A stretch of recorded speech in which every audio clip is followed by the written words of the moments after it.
So we have some very interesting and new information. I've always thought that the Virgin Islands could be one of the areas where their prosecutors and their team very much wanted to try and get to the bottom of this. And a new filing in the U.S. Attorney's Office is devastating for one of the major financial institutions in the country. Let's put this up there on the screen. Epstein's trafficking was aided by JPMorgan. This is according to a new lawsuit from the U.S. Virgin Islands Attorney General's office that was filed in the Southern District of Manhattan on Tuesday. Essentially, what they are alleging is that JP Morgan failed to report Epstein's suspicious activities and actually provided the financier with services reserved for high wealth clients, even after a 2008 conviction for soliciting a minor for prostitution in Palm Beach, Florida. They specifically say that they have information which has revealed that JP Morgan knowingly, negligently, and unlawfully provided and pulled the levers through which recruiters and victims were paid and was indispensable to the operation and concealment of the Epstein trafficking enterprise. So, why does all of this matter? We should go back and remember a New York Financial Services Department fine of JP Morgan, of Deutsche Bank, and of other financial institutions, which showed specifically that the banks were involved in a collusion process to go after Epstein's business and specifically facilitated his own transactions from the United States to Eastern Europe, presumably, and in many cases towards women who were being used for sex trafficking purposes. Why does that matter? Because Epstein himself and his network and organization were pulling all sorts of financial chicanery that if you or I tried to pull, Krystal, we would be automatically reported to the FBI. And in fact, one of those, my personal favorite example from the Financial Services Department complaint, was when they would say, how much cash can we withdraw without triggering the feds? By the way, just asking that question, you're supposed to call the feds. And they engage in regular behavior where they would try and withdraw as much cash as possible without triggering an automatic regulatory informing to federal authorities. This is just the tip of the iceberg. What the U.S. Virgin Islands is doing here is revealing it at the major meta financial institutional level, of which, remember, we have no transparency.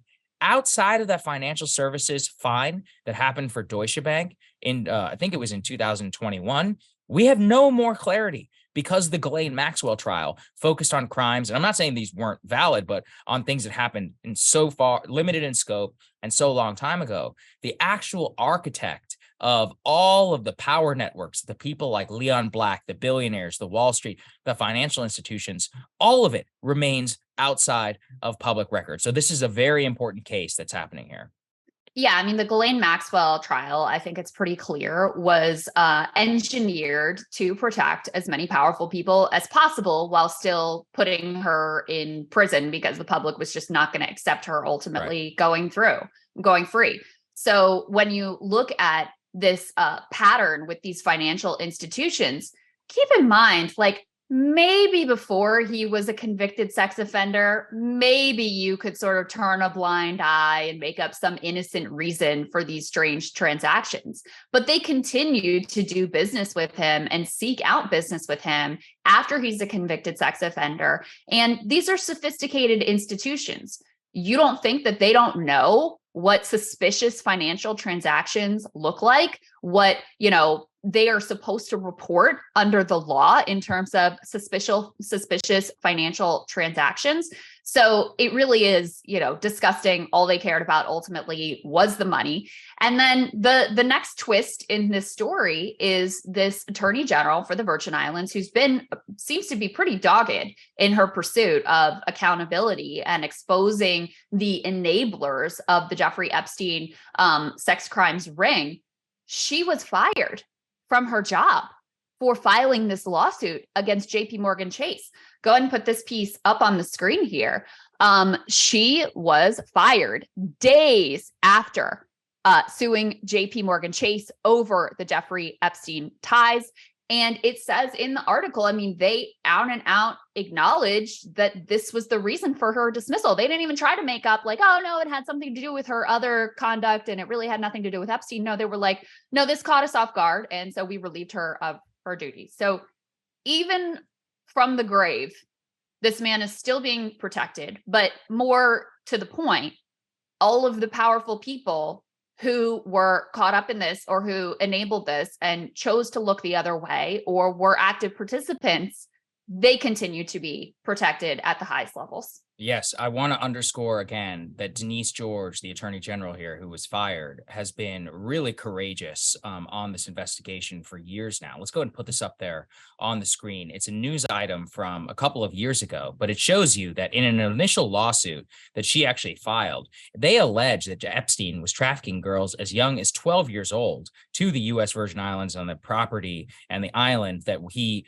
privately owned. This was part of $100 million settlement with the Epstein estate that the Virgin Islands actually just came to with the Epstein estate to claw back, quote, more than $80 million in economic development tax benefits that Epstein and co-defendants had fraudulently obtained from U.S. Virgin Islands and other authorities to actually use to then fund his sex trafficking enterprise. I also want to read a quote from the lawsuit that she filed before she was fired. These decisions were advocated and approved at the senior levels of JPMorgan, who facilitated and concealed wire and cash transactions that raised suspicious of and were in fact part of a criminal enterprise whose currency was the sexual servitude of dozens of women and girls in and beyond the U.S. Virgin Islands. This lawsuit is, again, the tip of the iceberg. And if it actually was allowed to proceed, we would have gotten financial statements, subpoenas, possibly of senior JPMorgan executives, account managers, some of the other sophisticated financial chicanery that Epstein and all of his coterie were involved in. I mean, I still have so many questions. If we'll all remember Leon Black, who was the head of the Apollo Group, he was one of the richest men in the United States, one of the most powerful people on Wall Street. And he paid him some $100 million for, quote, tax advice. And the way that he paid him that $100 million was through the shell corporation that owned his private jet to Jeffrey. I mean, this, and then Bill Gates. I mean, Bill Gates' own divorce, as Melinda Gates has now come out and said, was because she was understanding the level of his involvement with Jeffrey Epstein, not just some one chance meeting. We're talking about behind closed doors, even allegedly in some cases complaining about his marriage. And, he's known to have been involved in affairs also while he was married. So some of the world's richest and most powerful men are ensnared in this, and none of it yet has come to light. And he's been dead. I'll just say dead. We'll say for the circumstances for later for several years now. I mean, it's just completely crazy. This was one of the only chances that we really had. And now she's been fired.